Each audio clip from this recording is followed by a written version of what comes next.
Hello, everybody, and welcome to a brand new episode of Internet Friends. The episode where they sadly sent me back to America.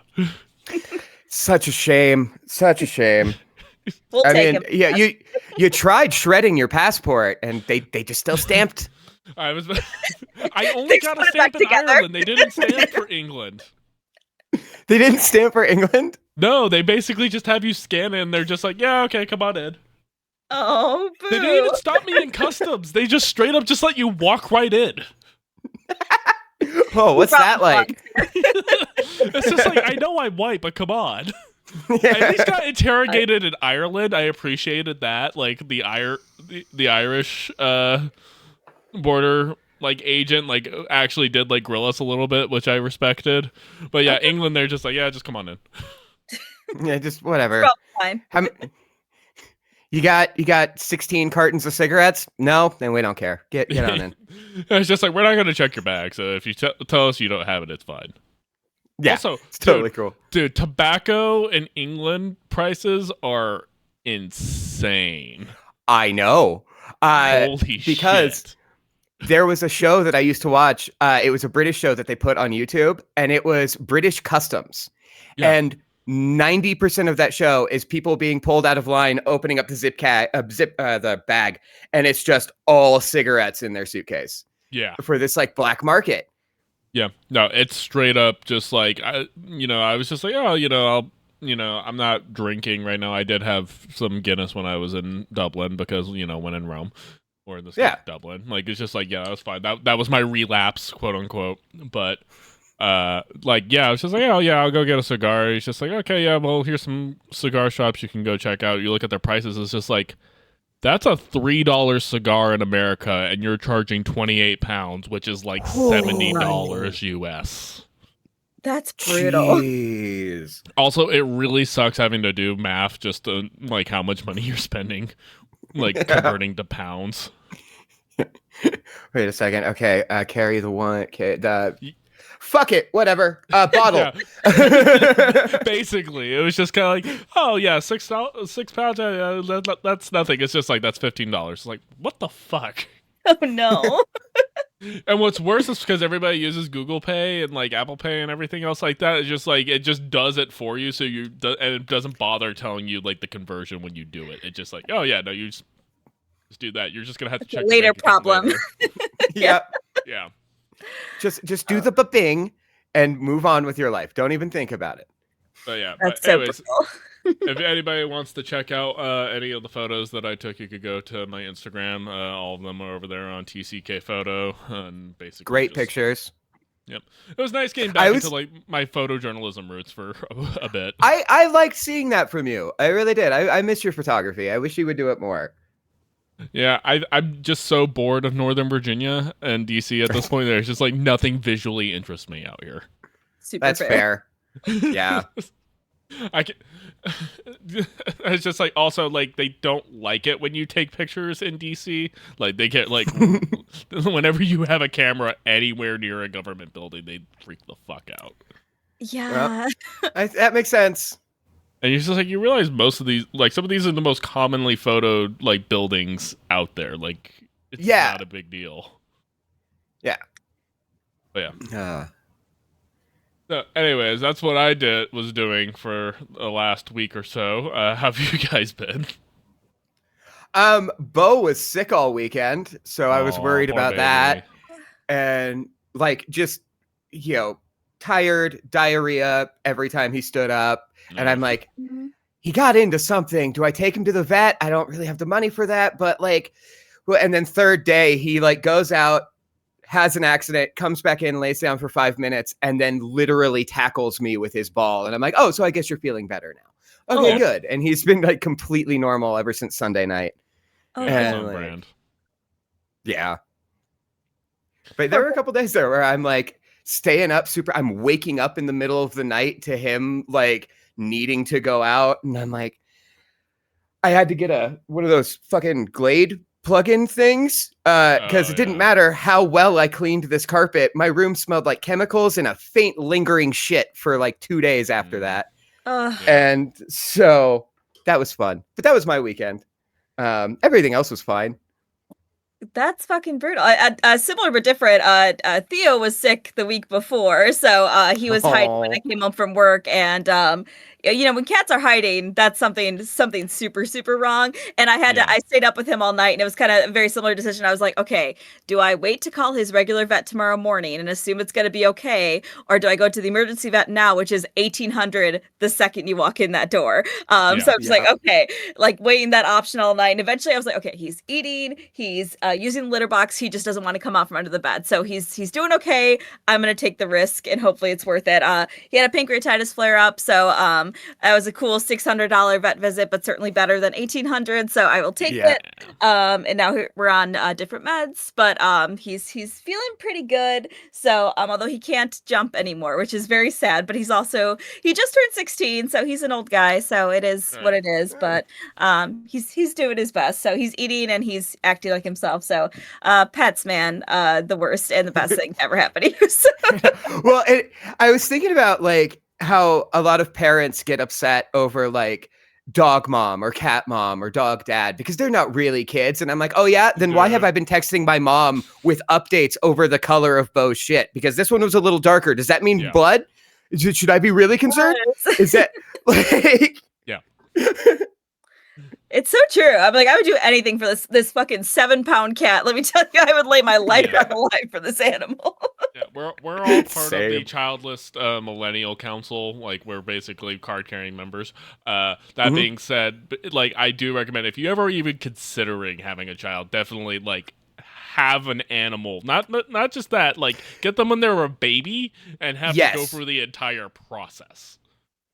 Yes, because holy I agree. Shit. I know there are times when Bo's bugging me and I'll be like, but just leave me the fuck alone for a little bit. And I'm like, I could never say that to a child. Well, like, I call Wesley like a crackhead like every morning, which by defense, he is a crackhead. But fair. But we love him. Yeah, we do. So yeah, pets and working too much. That's literally been my life. I have a little mini vacation this weekend, and I'm just every day. I'm just like one day closer. We just gotta get through today. Just gotta get through tomorrow. So we're getting there. Speaking of vacations, that brings us to our homework assignment, and we watched Muppet Treasure Island. So Caribbean Cruise, something along those lines. Those rats were having the best time of their lives. I completely forgot about that part of the movie until watching it. I was just like, oh yeah, I forgot how weird they sneak in this weird adult shit that like breaks the fourth wall and like it's completely dissonant from like everything in the story. Yeah, that reminded me of a thought I had, which was this movie does what Space Jam thinks it's doing. Because like if you watch Space Jam, there's a lot of jokes where you're like, who is this for? Why would you put? And then watching this, what kid is going to know the Marlon Brando reference in Tim Curry's song?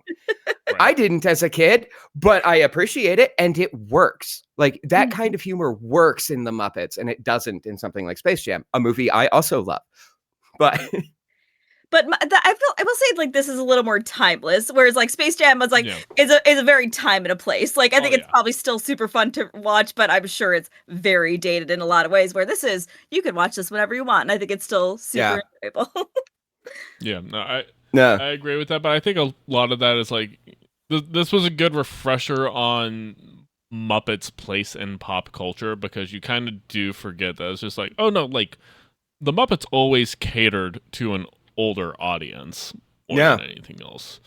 Like it was for kids, and there's different properties that they've done that's been more kid friendly, but it's always had a more adult edge, and people sometimes forget about that about Henson properties. Yeah, they do, because you think of like Sesame Street, and like that's kind of the most well-known Henson property, yet every other thing Henson has ever done has been for adults, except for the Five Nights at Freddy's movies. That was kind of the end of my point. I was going to list a bunch of shit, and then you listed all the things I was going to list. So never mind. Way to step on the point. Oh, those weird Saturday Night Live clips from the first season that everyone hated. That was the Muppets. Yep. I guess I'm the only one who's seen those. All right, then. No idea what you're talking about. All right. Jump in. Favorite song? Oh. When you're a professional pirate. Yes, that's the obvious answer. That it's just like that's the main Tim Curry number, and God, does he fucking nail it? Oh, Tim Curry in this. Oh, Tim What a motherfucking Curry. So what a Yeah. treasure of a person. Just so awesome. So I took the liberty of actually watching the Muppet Christmas Carol last night with Michael Caine, and so it reminds me of the meme. It's just like Michael Caine is great in Muppet Christmas Carol because he treats the Muppets like his fellow actors. Tim Curry is great in Muppet Treasure Island because he treats himself like a fellow Muppet. Yep. 100%. That's 100%. And Yeah. he's done so many amazing like kind of characters throughout the years. Like he fits this so perfectly that where like he could have done like a straight live action Long John Silver and nailed it. But the campiness of the Muppets, like he just met it where it was at and still played it straight. Yeah. Bree. I was gonna say Sorry. I have almost nothing to say about this movie. And not because it's not good. Sometimes that's a It's good because thing. it's so good. And there's like I'm like, what do you like? I didn't write any notes about this because I was just like, it was just a fun time. It was just like this is definitely a movie you could put on really any time for any reason. And I think you can kind of pop in and out. Yeah, Tim Curry's a fucking what a treasure of a person. Like genuinely just a gem. And this is such a time and a place where he was just absolutely peak. And I don't know, it's cute and it's funny. That's like all I have to say about it. It was an enjoyable watch. I sat and watched the whole thing, which is a rarity for me. So currently going through my ADHD screening. So let me tell you, I can't watch things like front to back, but I was able to watch this front to back for the most part. So I don't really have much more than that. Like it was I don't think I've ever seen this movie like I feel like this is one of the things like it would be on and I'd see bits and pieces of it. I don't think I've ever sat down and watched the full thing, but I was happy I did. So. It was heavy. It was in my heavy rotation as a kid with like all the VHSs we owned. So like I remember watching this a lot as a kid. Mm. Same. And like honestly putting it on was just like the nostalgia like train that I ended up was just like, oh, I remember all of this. Like every memory of every beat just kind of unlocked. Obviously there's some things that like you remember differently as kids, specifically the quality of the sets, which I will say they're not bad. It's just as a kid they seemed a lot more grand in EOS and like not so much just like, oh, they're on like a sound stage and like like the actual island. I was just like, oh wow, that was like way way smaller of a thing than I had it in my head when I was a kid. Yeah, that was one thing is that like it is so much smaller than I remember it, and it's like very clearly sound stages, and they're getting their space, but yeah, you're right. It is. I remember it being this sprawling epic, and then you watch it and you're like, oh no. Which, in fairness, it makes sense that it does, but like it just does go to show how much like we let our imaginations kind of just take the wheel back when we were younger. Also, converting to like higher definition from like, back in the day. We weren't supposed to watch this movie in that many pixels. Yeah. Oh, nothing to do with Muppet Treasure Island. Have either of you seen the discourse around the Mad Men HD re-release? Like, oh yeah, where they forgot to paint out like the guy. You okay, Seth? I'm back. I think. Okay. You were fine on my end. Totally fine for me. I was like, are you? No, everything froze. Okay. Yeah, it was probably just you thing. As I was saying, that had to look so weird from your guys' perspective. Just someone starts talking, and I'm like, oh no, oh god, oh no. Should I be? You look like somebody who just saw Two Girls, One Cup for the first time. Throwback. But no, I've seen like the stuff with like they didn't go back and paint out some of the like background tasks like stuff where like there was the vomit scene and you can see the guy who like operates it and everything else. Basically not doing due diligence for a remaster. Yeah, no. It's wild. That was all I really had to say about it. Was have you guys seen that? Yeah, I have And it's not. that- No. Yeah, so moral of the story is if you're going to remaster something, maybe go through the footage and make sure that everything's correct. Yeah. Maybe make sure that John Hamm meme that's going around right now. I thought that's what love that. It's really good. It's a great meme. It is. I saw one. Have you seen it, Aaron? I've missed it.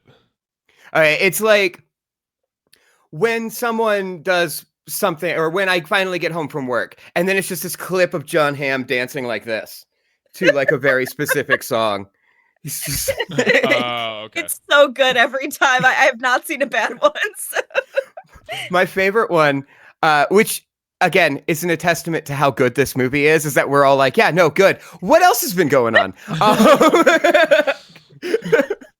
But my favorite one was a person with hearing aids. And it was when I finally get too overstimulated and I turn my hearing off. And then it was just the clip of John Hamm dancing with no music behind it. Oh, that's Isn't that good? Applications. I really love it. Check it out. Great format. Great meme format. Very good format. Highly recommend. Going back to like stuff that like we didn't recognize in this movie when we were kids. A note I had in this one was like, I know Miss Piggy is like a sex symbol. I forgot that she fucks. Like canonically, she fucks, and good for her. Get that dick, girl. But the pirate captain, Kermit the Frog, and Long John Silver all in one movie. Like, like, get it, girl. Fucking work. Yeah, sticking out of the train of things I forgot about. I forgot that they did the weird ending where they all ended up in the same outfit with the same like sword, just completely randomly, and like that's how they end the movie. Oh, that's right. Yeah. I was just like, I don't remember that as a kid, and like that was really like that is like such a weird way to end like this film. Like it's just completely left field, like complete dissonance. But like it's just like yeah, it's a Muppet movie. Just go with it. Yeah. You bought into a character. You do see Tim Curry kind of start to go like, what the fuck's happening? A couple of times. Yeah. There. He's just like, what the fuck is happening right now? Why is he cutting all the buttons off my shirt? These aren't killing blows. These aren't anything. Oh, that's right. This is a Muppet movie. Yeah.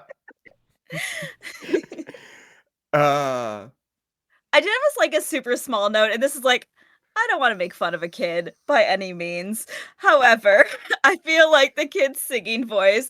I heard this recently where somebody. So when somebody does falsetto, you either have to be really good, and anything less than really good is awful. And there's really like it's just like, and that is what this like. I'm sure in a couple of years, I mean, I don't know what this person's trajectory was, but I'm just like, with a little more training might have been good, but I'm just like, oh, this is so pitchy, and like it is just a kind of a sensory nightmare for me, and I would love this to be over. So it is. Yeah. Just again, I don't want to make fun of a kid, but like, yikes. I will gladly. Kid fucking sucks and is easily the worst part of this movie. and every time I watch it, we get to his first number, which is the second number after the burying treasure scene. It starts, and I'm like, do I like this movie? Or is it just nostalgia carrying me through this? And then the rest of the movie continues on. And I'm like, oh, no, it's just him. It's just that falsetto.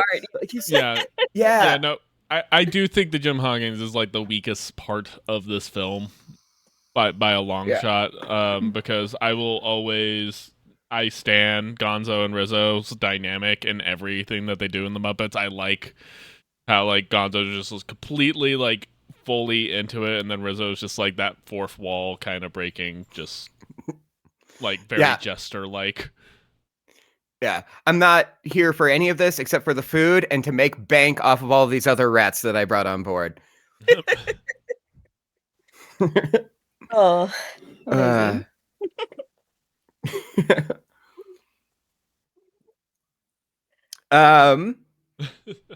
so what else about this movie? Oh, so this is the problem when we get like watch something that we all universally right like. I know. We're just like, yes, good. Mm-hmm. Well, I was thinking while like trying to like gather my thoughts about the movie, I was like, I'm really glad that I have started keeping a list of potential homework assignments, because there have been many times that I have just thrown something out having forgot it was my turn, and then it's like I watch it and go, there's nothing to talk about here. It's just it's just a good thing. I don't know how we're going to get an episode out of this. And that was my experience with this. Is it was like I tried taking notes, and after a minute I was just like, See, I mean, my strategy with that is just to consistently rage bait you guys, which is why I made us watch the sequel trilogy. yeah. Smart. Oh, there is some rage bait on my list. I have one coming up. I'm excited. Oh yeah. Ooh. But I don't know. I was gonna try and think of something, but my brain's not working too good. So It's really interesting how, because like I didn't realize until I looked it up when I was watching Muppet Christmas Carol last night, where it's just like, wait, when did Jim Henson die? And like he died in 1990, so he actually was dead before they made these films. So wow. And that was kind of an interesting like moment I had where it's just like, man, what would he have thought of these? Because they are a little bit different from some of the older Muppet like properties, like especially in the Muppet Show and like some of the Muppet movies from like the mid to late 80s. Yeah, that is a really good question, because you look at something like the Dark Crystal. He was moving in a like, I want to create something much more serious. I want to start like pulling away from comedy, and like that movie was originally supposed to be entirely in a fictional language that he was going to create, and then some executive was like, no, Please you don't. cannot do that. He's like, you're Jim Henson, you're not Tolkien. Yep. Yeah. Even George R.R. Martin isn't coming up with his own languages. Yeah, he's just gonna use the word milky white to describe women and just move on. Love. that is 90% of reading Game of Thrones is just her milky wet skin, and this is 15 paragraphs on what her breasts look like, and that's hyperbole, but it is a big portion of the book. Sure. Martin is a tit man. Yes. Good on him. Yeah, hey. Man knows what he likes. Yep, incest and tits. That's Game of Thrones for you. Oh God. But yeah, no. So like, going back to like the Jim Henson, like what he would have thought of it, because I know I've talked a lot about Christmas Carol, but it really is weird how, even watching it now, the Muppets don't feel out of place at any given point of time, even though they are like super cartoony and just over the top. But like, even now as an adult, it's like they feel like actual people and characters in the world and in the space, and not just like, oh yeah, this is a Muppet. This is some This is a youth pastor doing this. Well, and I think that really stands to the dedication of the Henson Corporation, because you have like when they are arriving to the ship, and it's like this wide shot that is filled with human actors, Muppet actors, and it is like you immediately just buy it. You immediately buy that this is what this universe is. Mm-hmm. So good. Yeah. Muppets, Tim Curry. Kids, the worst. They suck. I was about to say, all these things are just basically our brothers. Tim Curry's great. Muppets are fun. Kids suck. Stop putting them in shows and movies. Don't let them sing. Don't let them sing. Hey, we got one good child star who could sing, and it was in The Grinch. And even that song annoys the fuck out of me. In fairness, she did better music when she got older. She did. Did you see that? She did. I was just gonna say that. I actually hate it, but I think that's really. Yeah, so do I. Real bad. She's great. I like her a lot. She is. But no, I saw a TikTok that was like someone being a Netflix executive, and they were like, "Hey, to be fair, we casted these kids when they were 11 years old. We had no idea the acting would suck in season 5 of Stranger Things at the time. It would have helped if you didn't make your, production like schedule like 3-year gaps and like give them all time to get canceled and develop bad egos and habits and, let Drake slide into your DMs and act like that's a normal thing. Yeah. I've never watched Stranger Things. Should I not get on this train? Like, is it not worth it at this point? I've watched every season except for the 5th because of Noah Strapp. Season 1 is actually very good. It is like an 80s horror movie throwback. It is very influenced by Stephen King. The rest of the seasons, you can tell that they really only planned out the first season. Yeah. And it's like, oh shit, we got a second season. What are we doing now? And it's not that there aren't good moments in those seasons. It's just nothing has lived up to that first year. Yeah. Well, like it was originally supposed to be like an anthology, like kind of series, like Twilight Zone kind of style, where like every season was supposed to be a different story. That makes the title make sense. But yeah, but like they, again, like, the first season was so popular, and because they do end on kind of a cliffhanger, sort of, not really. Yeah. Like they could have, like, again, they could have just moved on. But yeah, I didn't even really like the first season to begin with. It never really grabbed me all that well. I will say, like, because I know you're not an 80s person. So, like, that, but their interpretation of the 80s is more similar to, like, how RoboCop was, where it's just like, we don't pretend the 80s were great. Okay. I will say, and I think I might have mentioned this in a previous pod, but I have seen the first episode, I think 3 times, in the sense that I was hooking up with people while it was playing in the background 3 separate times. So, I've heard now about it. Bree now knows if somebody wants to put on Stranger Things, she's like, she's either going to hook up with you or she's going to never speak to you again. One of the two. Lose my number. I've blocked you already.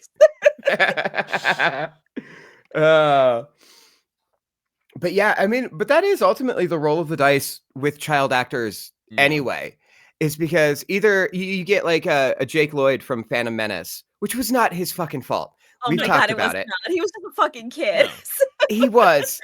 But then from time to time, you'll get like Scarlett Johansson. I don't know. She was a child star, I guess. Ryan Gosling. He was in the Disney show. Yeah, I was thinking like the Harry Potter kids with like Daniel Radcliffe. Oh yeah, and Emma Watson. Like that's a very good example. Obviously, we don't support Harry Potter properties here on the show, but no, those actors have all gone on to like do like actually pretty good work.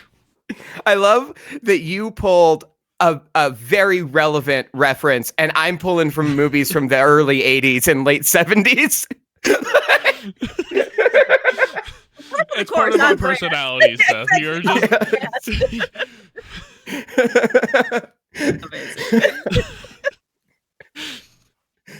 I was like, Scarlett Johansson was a child actor. I will say, to your credit, I went to Christian Bale as a child actor, so I'm just like, I don't think that's any more relevant. Christian Bale was a child actor? Yeah, Newsies. Yes. So I guess I don't know how old he was in that. He wasn't like a child. He was like preteen to like preteen to early teens. Yeah. Right. So not child. Yeah, if I remember right, and I'm probably getting all of these details wrong, Scarlett was in because we know each other. Was in, I think she was in Fast Times at Ridgemont High when she was like 13, or one of those style movies. I know she was doing stuff like teen movies. Like she was actually like she's a lot younger than you realize she is. Yeah, I'm fact checking right now. So okay, good. Logging on. Yeah, like that, because I saw one of those things where like they were going through like actors like filmography throughout their careers and like showing their age, and like I think like the first thing that she was like 8, 9, but like she was playing teenagers by the time she was like 11, and like they Yeah, were like recent enough movies where it's just like, oh, ScarJo's actually pretty young. yeah. I'm the youngest. I'm like, because I'm looking at all these like older ones. I'm like, I don't think anybody would know any of these movies. But she is in A Girl with a Pearl Earring. I had to watch that for an art history class once, so Oh, okay. she's pretty young. Yeah. Yeah. It's all fun and games till you get to the Woody Allen movies that she was in. Oh, we don't talk about Woody Allen. Oh no. If you say his name one more time, he'll appear. my favorite thing about, like, I'm not going to say his name a third time, but about his movies is that you hear from like older generations of comedians, like the boomer generation, Gen X comedians. They're like, his movies are so great. His movies are so great. And then you put one on and every single one is just a neurotic man being like, but how do I pay for the taxi? I don't know how they charged me too much. And it's like the same people who thought like Seinfeld was like peak comedy. Hey now. Still never watched an episode all the way through. I do not understand Jerry Seinfeld or his humor whatsoever. What's going on with this stuff? I don't get it. That's basically Jerry Seinfeld. Airplane food. Right. He has one good joke, but that I'm not going to tell. But I grew up with Seinfeld very irresponsibly. My parents let me watch it with them when I was a wee young lad. And so I have nostalgia for Seinfeld. I still enjoy Seinfeld. Could any single episode work in the modern day? No, cell phones exist. Yeah. But it's not as problematic as you'd assume, being from the late 80s, early 90s. It just amuses me that you think that like watching Seinfeld too young for you was like cute when my dad was watching South Park with me when I was in kindergarten. Fair. But that just goes back to like why I'm so desensitized from everything. Like nothing shocks me whatsoever. Yeah. I'm just like just nothing can pierce the callus that you have grown. Yeah, it's just like everybody's like, I can't believe they did and said this. I was just like, whatever. Who cares? Like, Bree, what was the problematic thing your parents let you watch growing up? Well, I was gonna say, I was like, I don't know if Seinfeld was like, I feel like it was like adjacent to watching The Simpsons at some point. So I feel like maybe I had seen a couple of episodes. It was like either like right after or something. So I'm just like, but yeah, my dad loved it, and I think I don't know, it's again one of those things that like I think I was too young to comprehend anything, and I was just like, oh, this is a boring adult show. Can we watch The Simpsons or anything else? Thank you so much. So, well, The Simpsons was also very like weird in that like it was a very adult show and like very dark, like from the jump. But like when it was on the air and like when they were airing reruns, because I remember coming home and like the first thing you did when you came home from school, like the first rerun that was on TV was The Simpsons.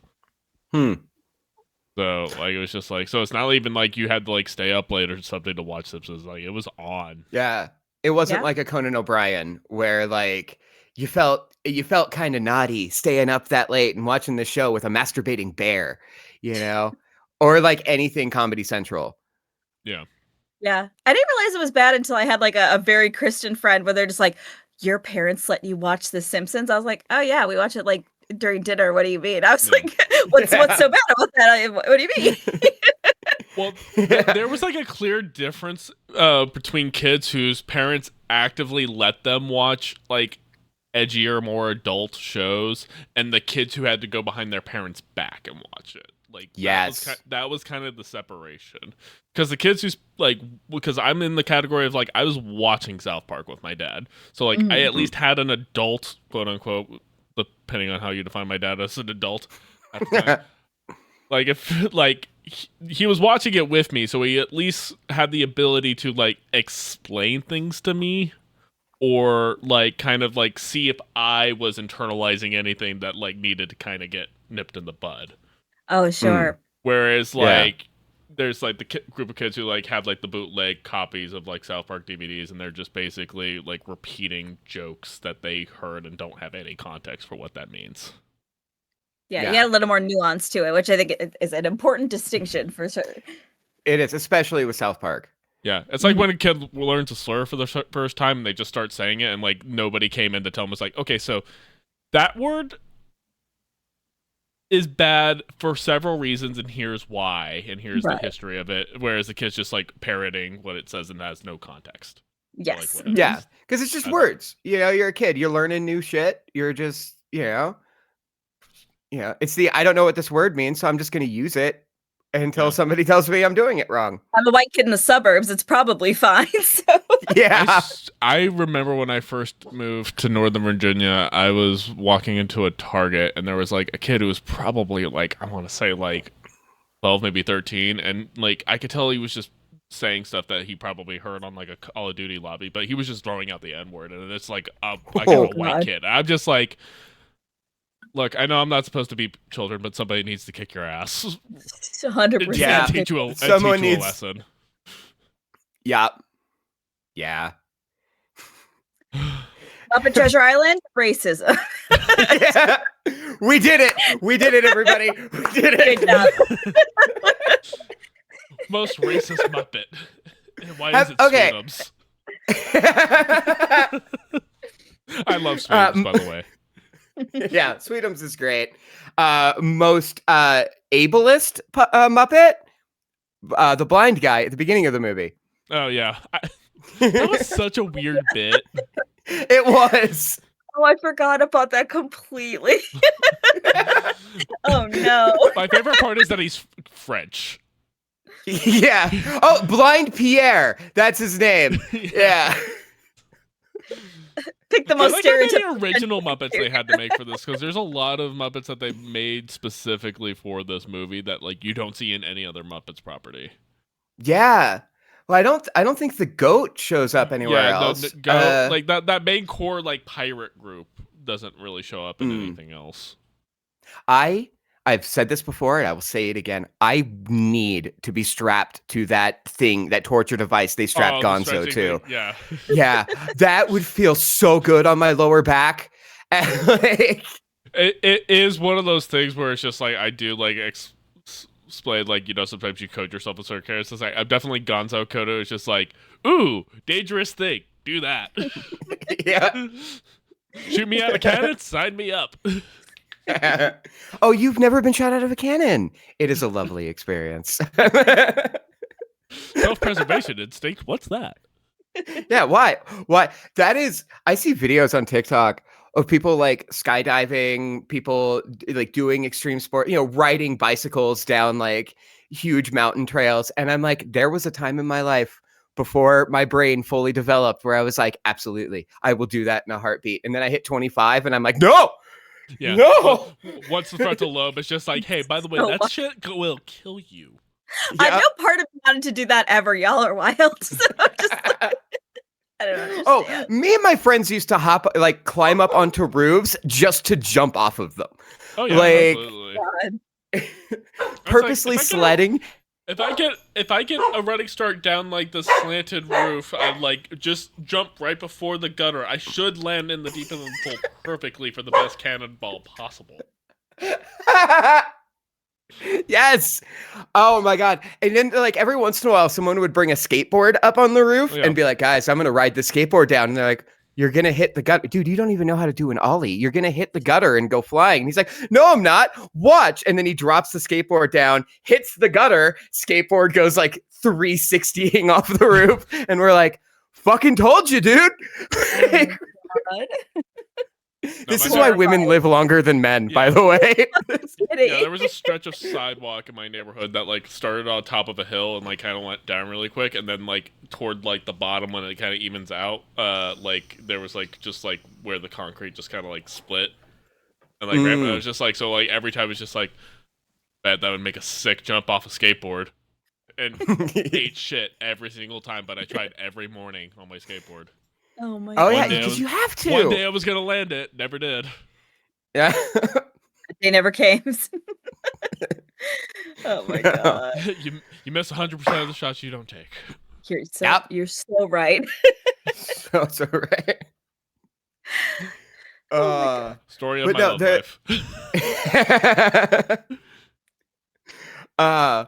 But no, going back to skydiving, that was something I legitimately really wanted to do most of my life, and it's purely because of the Mighty Morphin Power Rangers movie. Oh yeah, absolutely.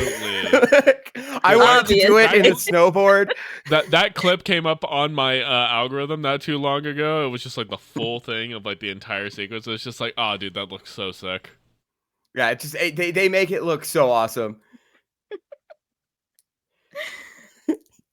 I don't understand.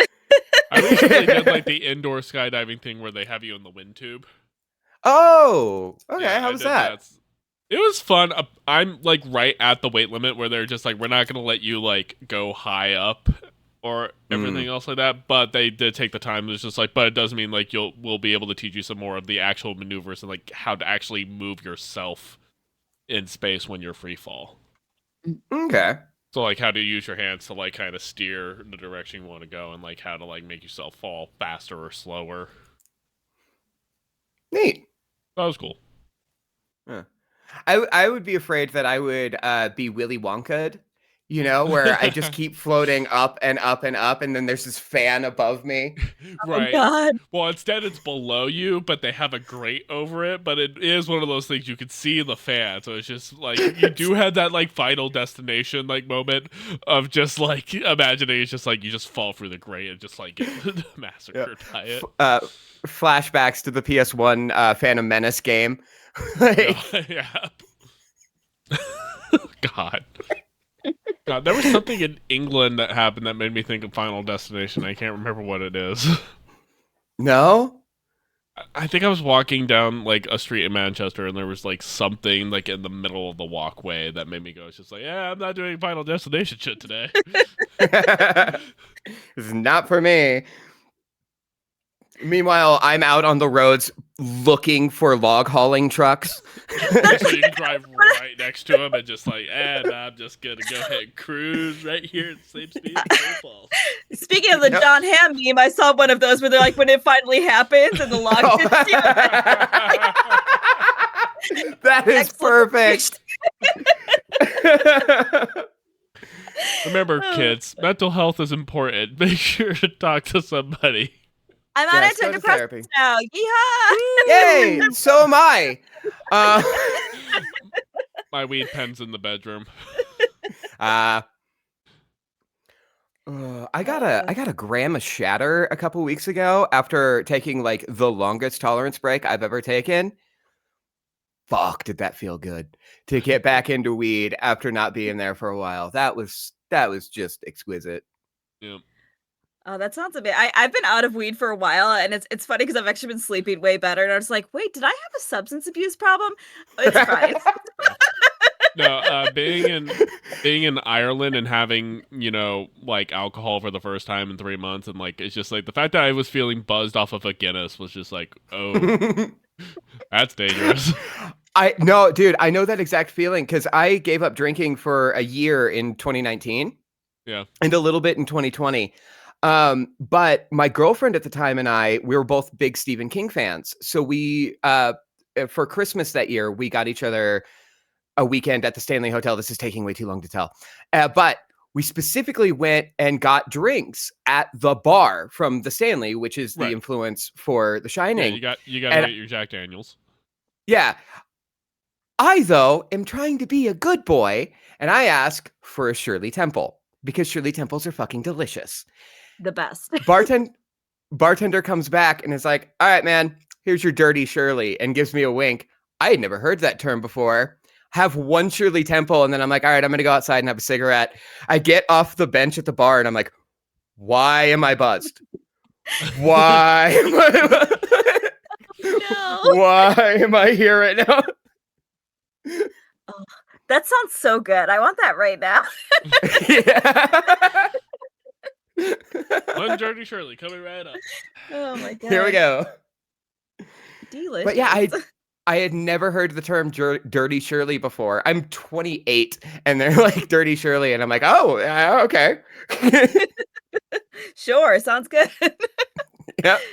Oh, that's wild. Yeah. I'm gonna have some weed this weekend, and so I'm assuming that's gonna happen to me, and I'm very excited. So it it is a wonderful feeling because I for almost a decade was a daily weed smoker and like wake and bakes on day off and like all of that. I took like I said, it was the longest tolerance break. I hadn't had weed since January. So I took almost the entire year off, and to have that first hit and have I went super small. Like I got to be careful here. To have it hit and be like, oh, this is how I remember weed feeling when I first started smoking. Yeah. This is, oh my God. Yeah. No, my substance abuse problem right now is in caffeine and nicotine, which, is just like, just trading depressants for stimulants because, that's a smart thing to do. Yeah. But like I hit the I've only done it like 3 times now, but like I've hit like that perfect like combination of like nicotine and coffee that where you just like feel right perfect. And the problem is you keep chasing it and now you're just like, oh, you threw it off and now you have anxiety, kid. Yep. Now you got anxiety and a tummy ache. The worst. Now remember, kids, if you think something looks cool and you want to start doing it, don't. Oh, I didn't think that's where that was going to go. Yes. I was like, and do don't do it's like don't do drugs, kids. Give them to me. I will take care of it for you. Every line of coke you snort is a line of coke a kid cannot. Do your part. This is not my joke. This is a trend that's been going around TikTok for a minute in the drug communities. I was thinking about a bit since we just had Thanksgiving. There's just like, how like you have like different roles for family. So it's just like, oh, like, are you the crazy uncle? Are you the cool uncle? It's just like, I'm the uncle who catches you like drinking or smoking weed or something and take it from you. And just like, your parents would be ashamed of you and then take a hit of it like right in front of them and walk off. Like, that's the uncle I have. It's just like, hey, this is really bad. You should never, ever do this. Yeah. Do not. This is good shit. You take the joint. Wait, who'd you buy this from? And it's just like, hey, you think this looks cool? It is. But that's not the point. It's almost that Family Guy joke where, which I'm referencing Family Guy. What the fuck? No. It's where Peter thinks Chris is smoking, and he's like, "Oh, you like cigarettes? Oh, you want to try? You think they make you look cool?" And he like hands him one. And he's like, "Hey, this actually does kind of feel good." And he's like, "Yeah." And can you imagine what it would be like after sex? How great a cigarette would feel after sex? Can you imagine?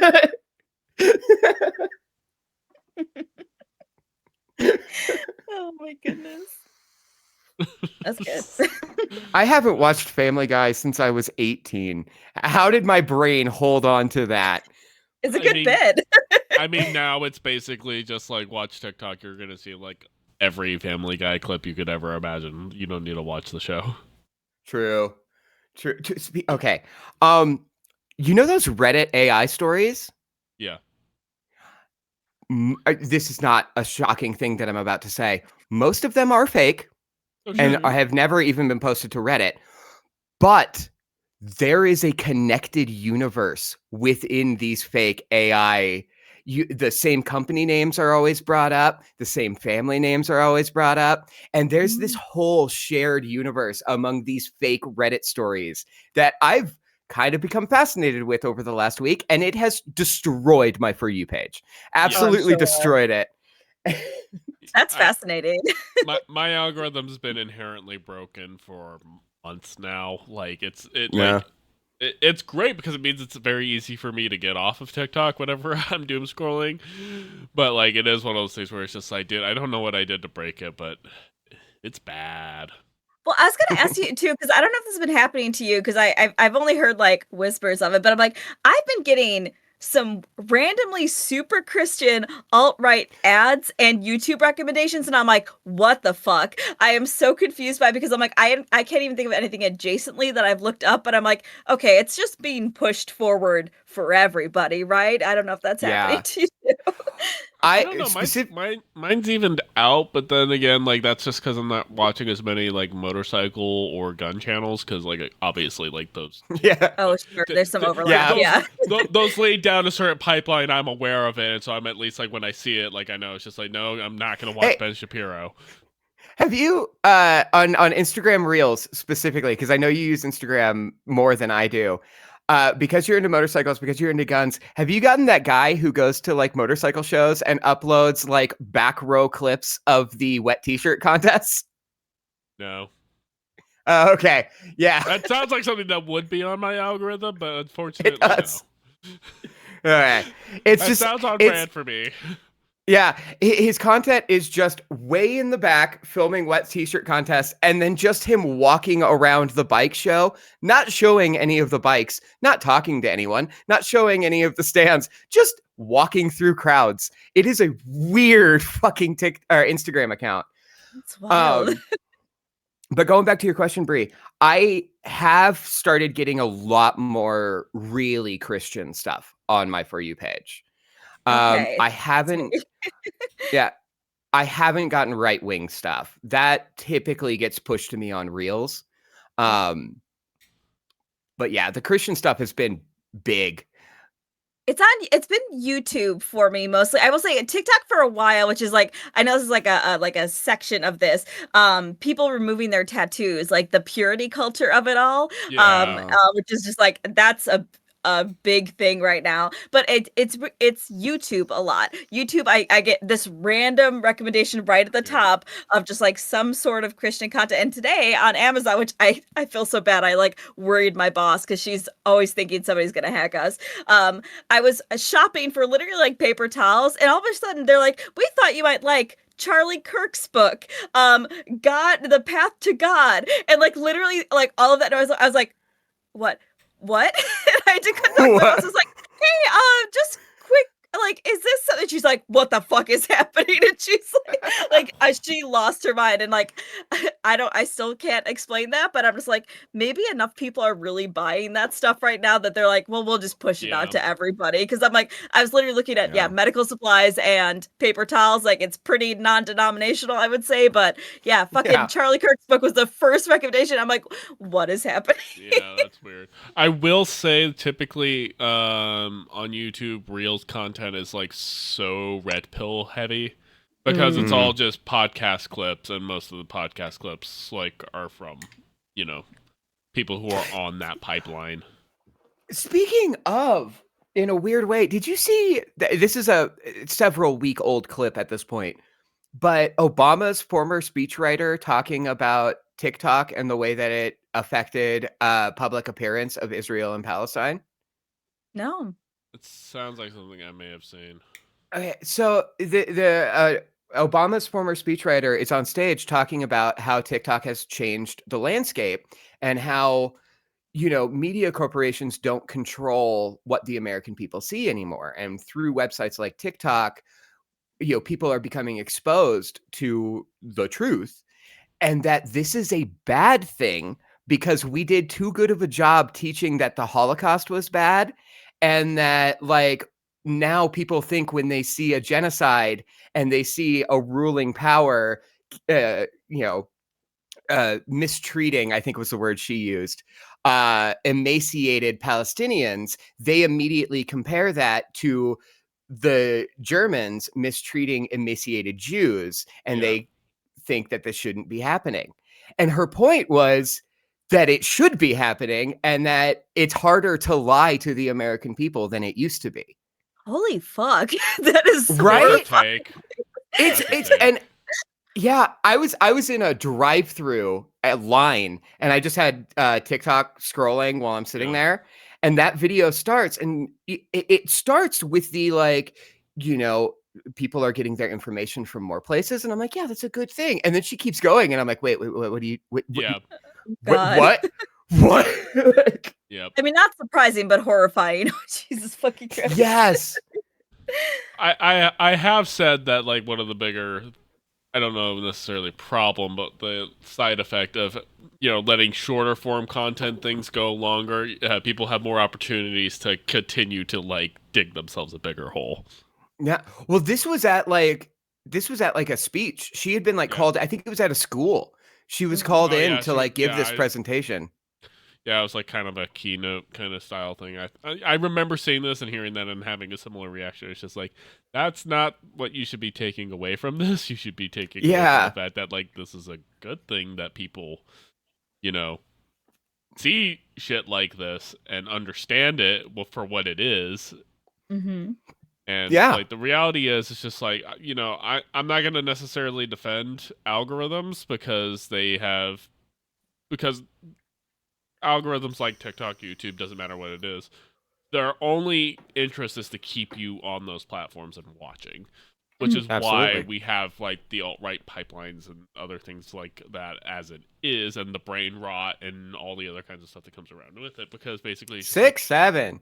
yeah, like we don't care about anything else other than getting you. So like if giving you good information that engages you, cool, we'll give you that all day. But if you want stuff that's going to just spout bigoted bullshit or promote genocide or just basically just completely rot your brain, we'll show you that too. We're going to figure out what works for you, and we're going to make it incredibly niche, tailored specifically to what works for you by our definition of keeping you here. Mhm. Yeah. Because like I was talking with a friend of mine and like specifically how like their grandmother like ended up on like some kind of like crazy YouTube pipeline, and like there's just like, but like she just doesn't stop watching it. She just keeps listening and watching it, even though the fact that it's just like it's complete bullshit for the most part. It's just like Yeah. because YouTube's Yeah. just like, oh, you continue to watch this, we're gonna just keep feeding it to you. Yeah. Yes.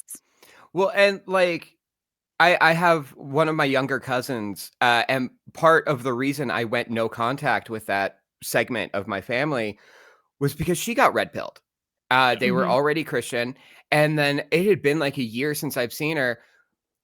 We're at a family thing, and she's spouting off about how the Holocaust doesn't exist, Trump is the second coming of Christ, and like all that. And I'm like, whoa, where the fuck What is is this it? coming from? Like, you were not this a year ago. Yeah. It's horrifying. I worry about my nephews all the time because I'm just like it happens so quickly, and I feel Yeah. like it can even like be in like I don't want to say like it comes from a positive place, but I'm just like it could start that way because I know Yeah. I've mentioned this before, but I think like people who do yoga and like the more spiritual girlies, that is a very quick pipeline up to like anything right wing, which I'm just like, oh my god, you are so close to the point. Like I Yep. understand that, like Yeah. okay, you want to find some cool alternatives, blah blah. And all of a sudden, it's like actually, this is why I don't take vaccines. And I was like, oh my god, wait, no, what do you mean? Yeah. Go back. Go back. Yeah. The I was talking about tarot and crystals. What do you mean? yeah, the fitness industry has been there. It's like, hey, you should be taking care of your body and working out and exercising, and then it's just like, hey, food is horrible for you. Take these supplements that nobody is testing, nobody knows what puts in them. Also, Mhm. fucking, it's just like, back to blue and Blue Lives Matter and all this Also, stuff. fat people shouldn't exist, and we should kill them all. So, Yeah. again, whoa, It's what just are we like, doing? I was just like, what? Okay, what? Where are we? What is the lane we are even in right now? It's so Well, and confusing. it is. And that's what's kind of fun about like, because I don't use Reels very much. So it shows me like the most popular stuff. And it's typically red pill content. Whereas on TikTok, I am much more active and I'm in my bubble. So it is kind of fun to go from like hyper left leaning content to red pill shit and be like, what the fuck is even happening over there? Yeah. How do you make sense of any of this? How like Back in the day, a popular thing to do was actually like start a new TikTok account and just like have that blank slate and just see like what am I not getting. And like typically some of the first stuff they give you is like red pill content just to kind of like I guess test like the water of like does this go for you or not? Let me tell you my experience of TikTok and why the TikTok I have now is my second one. My original one was for this exact purpose that you were just meaning, to have that clean slate. I didn't like anything, I didn't interact with anything. My first experience with TikTok was opening it, scrolling for a second. There was a song trend that was you would like change a couple of the words depending on like your LGBTQ affiliation. and then, have things that related to it at the end. Oh, that's kind of neat. This lesbian's doing it. Swipe again. Oh, this ace person's doing it. Swipe again. And it's a Christian doing a rendition of the song about how they're straight and proud and how queer is against the Bible and a sin. And I'm like, oh, this app is incredible. This app is phenomenal. That's wild. Yeah. Horrifying. But horrifying. But yeah. Hey. What a nightmare. I want the old internet back. Dude, I was just thinking this the other day. It was like, because I was reacquainted with the phrase, like, the internet, the more it brings us together, the more it pushes us apart. And how 2010, 2011 me was like, fuck you, old man. And then I'm sitting here today, 33, going, I think we took this internet thing a bit too far. I genuinely, I just bought, for the first time, I have a physical planner because I'm like, I rely on my phone for everything. And I'm just like, and this is one step closer to me not being on my phone so much because I'm just like, it is wild how fucking unhappy this thing makes me. And it's largely social media and the internet. I'm just like, and yet, to your point, it's the endless, infinite scroll. And we're all fucking miserable. Yeah. We all have a ton of information that is not correct. And we're just spreading it around. I think there's certainly something to be said about I want to be informed, but, to what end? We're all depressed as fuck, and I don't know what the answer is, but it's not fucking this. So. Yeah. So, no, I agree. Muppets Treasure Island, racism, Palestine, the internet is killing us all. I was going to say really quick, I was like, oh, by the way, also Israel killed all the journalists, which is why you can't find anything about Palestine right now. So friendly reminder on that. Just a friendliest reminder. Oh, and we're going to war with Venezuela. Why? Oil. Why not? Oh, we're doing another Vietnam? Yeah. That's the sequel I've been waiting for. That's the legacy sequel. Patrick H. Holmes is going to make a video on it. Yeah. I was watching the Daily Show bit with Jon Stewart where he was comparing it to Iraq. It's just the Venezuelan dictator looks a lot like Saddam Hussein, and they're comparing. It's well, the drug boat had WMDs in the form of fentanyl. And I was just like, oh, so we're doing that again. Yeah, I saw that same clip. Yeah. It's wild. Also, it's Patrick H. Williams. I want to be very clear before people call me out. I was literally watching his video on legacy sequels before we started this call. So I just had to reopen Google and be like, oh, yeah, no, that's the right name.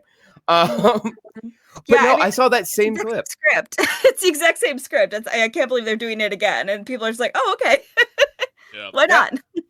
I feel like we've been here before. Have we been here before? Hey, what's with the kill 'em all order? Doesn't that constitute as a declaration of war? No. Yeah. No, it doesn't. I just want them all dead. That's not war.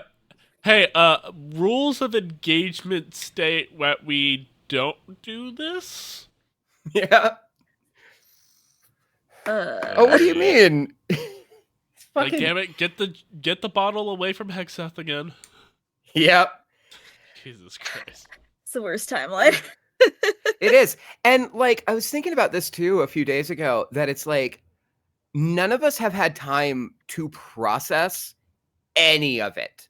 And I was driving home from the grocery store and I got thinking about Charlie Kirk and the memorial and the way that Erica Kirk's been acting and all of the weird ass quotes coming out of her. And I'm like, this is fucking ridiculous. But as it was happening, I'm just like, okay, cool. There's so many other things. I'll process this later. This weird shit that's happening over here.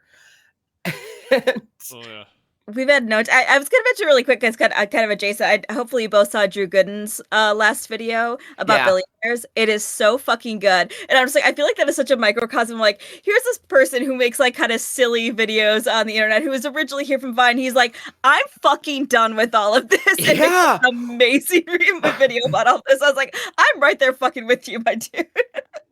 Well, and at the same time, you have Weird Al Yankovic. I don't remember how it's pronounced. The clown of ages. Yes, getting on stage, historically has never talked politics, has never said anything bad, gets on stage and sings Killing in the Name of. And not a parody. No change in lyrics. Not a parody. Just like, even the clowns are revolting. Yes. Yeah. We are all so done. I gotta add UHF to my list. That's a great movie. Yeah, I keep on thinking about how like there was the jokes of like everybody was doing like 1920s parties when it switched to 2020. It's just like we got a plague and now we're also dealing with Great Depression and like wealth inequality and all this other shit. It's just like, let's never enact the 20s ever again. let's learn our lessons. Let's not.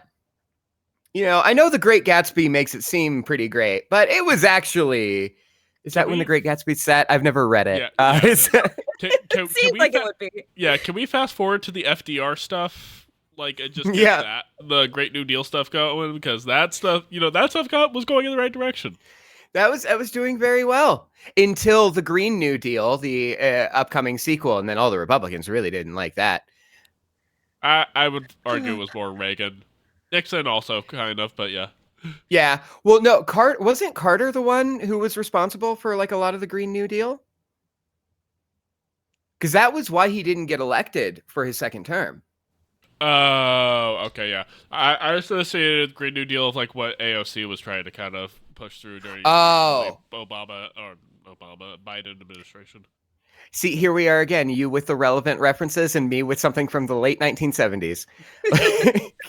But I have Benjamin Button's disease, by the way. I feel it's time to like open up about that. So how much longer until like you're in like Fight Club Brad Pitt mode? Like you still have like another decade or Ooh. So? Oh, how old was he in that movie? He was like 25, 27. Yeah, so I'd say like late 20s. I got like 8 more years. All right, I want to say until I'm at that point.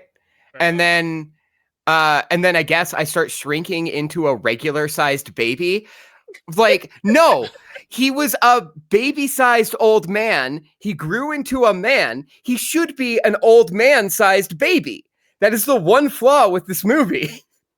Yes, the one flaw with that movie. What a timely reference this is.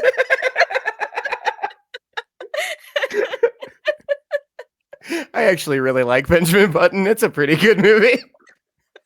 I haven't thought about it in years. I couldn't speak to that. Never actually seen it. Just like the concept is like, oh, he was born looking old and then gets younger. I was just like, that's weird. Anyways. No, it's not just that he looks old. He has all of the same physical ailments as an old person. And so as he ages, he gets healthier as well as younger. 2008, by the way.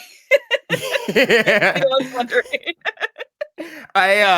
Me and a few friends in high school went to see that movie. All of my like film people, because it's a David Fincher and we all liked Fincher.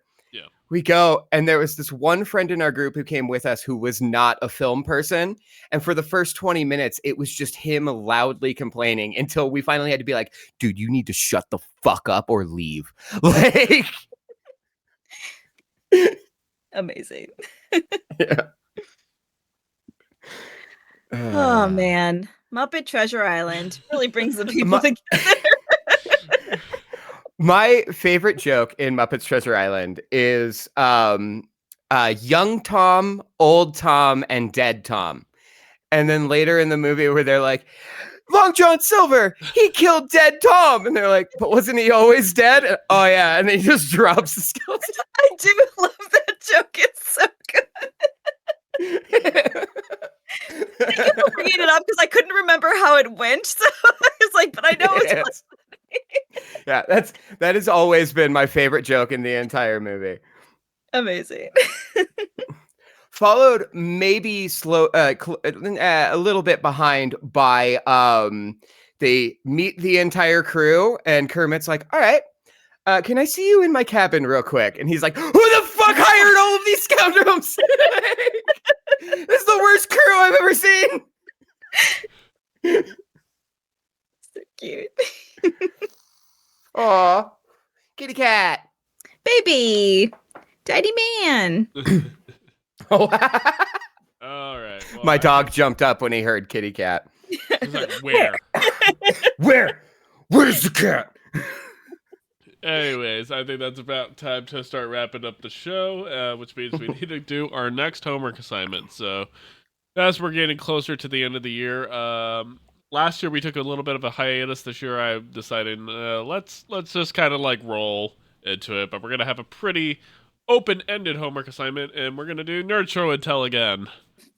So, Yes. kind of the basic rules is more or less come into it with like something that you've engaged with recently and talk to us about it like completely blind, and it could be a thing, it could be a piece of media, it doesn't really matter what it is, and just kind of like, I guess, more or less pitch it to us. I have an idea of what I'm going to do. I have an idea of what I'm going to do. Oh no, I have no idea, and I don't remember what I've shown you before. So. That's the other thing. We're at the place with this show. Like, I've been making this list. We're at the place with the show where I'm having to go back through our episodes and be like, oh no, we already did do the Fifth Element. Okay, all right. But no, I got a 4.5-hour video essay I'm going to be pitching to you guys, I think. Let's go. Oh boy. So Jenny, hey, let's YouTube go. algorithm loves those 4-hour video essays. I don't know why. Yo, they're good. They're real good. Oh, it's one of the, it's that joke of like, oh, YouTuber I like posted a 15-minute video. That's a bit long. I don't know if I'm going to watch it. Oh, other YouTuber who uploads once a year put out a 4-hour documentary.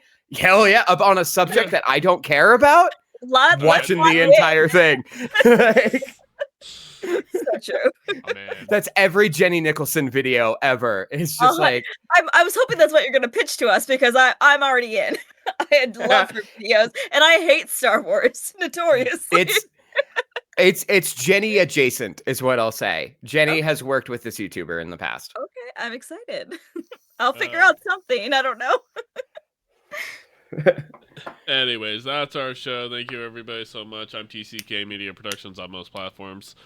You can find that Seth23 on the Tiki and Talkies, and then you have Raccoon Loon Bree, and she's been on hiatus from a lot of different things, but you can always catch her on the show. I don't want to talk about it. Respectable. That's our show. We'll see you all next time. Bye.